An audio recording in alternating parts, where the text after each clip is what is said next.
क्या हम इस देश की पार्लियामेंट का, संसद का, उसका वो जो पैसा लगता है 2.5 लाख रुपए पर मिनट, उसका हम सही इस्तेमाल कर रहे हैं क्या? भाई विपक्ष अगर कह रहा है सवाल पूछना है, सरकार कह रही है आपको ना संसदीय प्रोसेस आपको पता, ना आपको रूल रेगुलेशन पता, आप हुड़दंग मचाते हैं आप संसद में।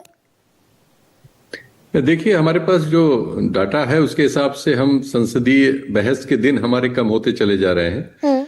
130-35 दिन थे, अब वो 50-55 रह गए हैं। एक तो ये कमी है जो ठीक की जानी चाहिए। दूसरे ये है कि संसद को चलाने की जिम्मेदारी हमारे जो संवैधानिक व्यवस्था है और अभी तक जो संसदीय व्यवस्था रही है, जो सत्तारूढ़ दल होता है उसकी जिम्मेदारी होती है। और सत्तारूढ़ दल इसको करने के लिए जो उनके मंत्री होते हैं, इनकी लगातार बैठकें स्पीकर वगैरह के यहाँ होती हैं। अब तक ऐसा देखा गया है। इधर इस दौर में हम ये तो पा ही रहे हैं कि कड़वाहट हमेशा रहती है विपक्ष, और उससे हमेशा रही है। जब कांग्रेस की सरकारें थी, बीजेपी वगैरह उस तरह से विरोध करते थे। अभी इधर ये लोग कर रहे हैं, वो बाइकआउट बहुत करते थे, ये भी कर रहे हैं।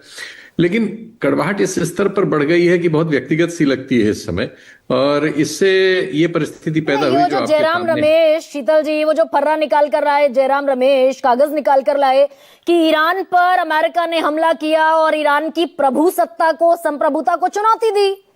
भारत उसके अगेंस्ट खड़ा हुआ और बाकायदा लोकसभा राज्यसभा में सरकार बीजेपी की थी, विपक्ष में कांग्रेस थी, दोनों ने रेजोल्यूशन पारित किया।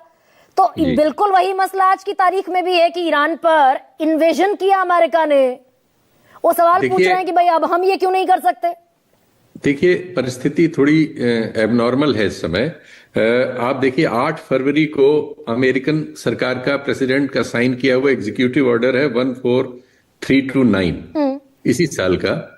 उसमें प्रेसिडेंट मतलब अमेरिकन प्रेसिडेंट भारत का नाम लेके उल्लेख कर रहे हैं और कह रहे हैं कि ये 3 एजेंसियां हैं जो ये जांच करेंगी कि कभी भारत किसी दूसरे तौर तरीकों से रूस से तेल तो नहीं खरीद रहा है।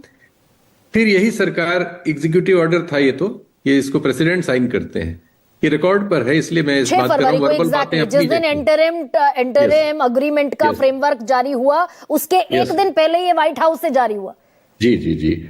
और अब उन्होंने अस्थायी छूट देने का भी जो ऑर्डर किया उसको भी रिकॉर्ड पे लिया है। ये दोनों चीज वेबसाइट पे अवेलेबल है। हाँ। भारत का इसमें कोई रुख होना चाहिए कि नहीं होना चाहिए? हम एक सार्वभौम देश हैं कि नहीं है? देखिए, वो मौखिक बयान ट्रंप क्या देते हैं उन सबको हम खारिज कर सकते हैं, या उन पे चुप रह सकते हैं, या उन पे अवॉइड कर सकते हैं, हालांकि वो भी आलोचना का विषय बनेगा। लेकिन ये तो रिकॉर्ड पर है, तो भारत को रिकॉर्ड पर अपना स्टैंड लेना होगा कि नहीं? ये और बात, वो रिकॉर्ड संसद के पटल पर आएगा ना, आना ही चाहिए भाई। ये तो बातें, ये संसद ही हमारा सबसे प्रमुख, मतलब जो हमारे लोगों का जो प्रतिनिधित्व, नागरिक का जो प्रतिनिधित्व है, तो संसद करती है।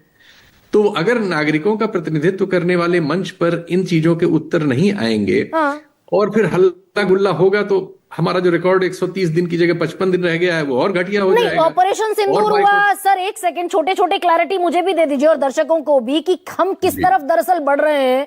6 से 7 मई की दरमियानी रात ऑपरेशन सिंदूर शुरू हुआ। हमने संसद सत्र आहूत किया 21 जुलाई को, लगभग 2.5 महीने बाद। जी जी जी, 2.5 महीने बाद किया। फिर हमने उसमें ये स्टैंड ले लिया कि अभी ऑपरेशन सिंदूर जारी है। अब इसका क्या होता है, क्या जारी है? और उसकी वजह से हमने जो उससे संबंधित सवाल थे उनको स्थगित कर लिया। ये तो ठीक नहीं है। मतलब ये सब चीजें अगर उत्तर विहीन रहेंगी, तो ये किसी भी लोकतंत्र में इन सब पर हल्ला गुल्ला और वो सब होगा जो हो रहा है। आज क्या हम तो... सर ये दरअसल अवॉइड करने का वो जो तरीका है, अगर मैं ये मानूं कि सरकार चर्चा को अवॉइड कर रही है फॉर अ टाइम बीइंग, तो क्या हम दरअसल इस मुश्किल में फंसे हुए हैं कि हम कैसे कहें कि अमेरिका ने यूएन चार्टर तोड़ दिया, नियम तोड़ दिए, इंटरनेशनल लॉ तोड़ दिया? हम दरअसल ये कहने की स्थिति में नहीं है, इसलिए हम चर्चा को अवॉइड कर रहे हैं। देखिए, जब हम चर्चा नहीं करते तो उससे यही ध्वनि निकलती है जो आप कह रही हैं। इसलिए चर्चा होना ही चाहिए लोकतंत्र में, बिल्कुल हर जगह विमर्श होना चाहिए, मीडिया में भी होना चाहिए और संसद में भी होना चाहिए, और सार्वजनिक तौर पर भी जो दूसरे हमारे फोरम है लोकतंत्र में, उन सब पर होना चाहिए। देखिए, लोकतंत्र की ताकत ही विमर्श है, बातचीत न होना लोकतंत्र नहीं है।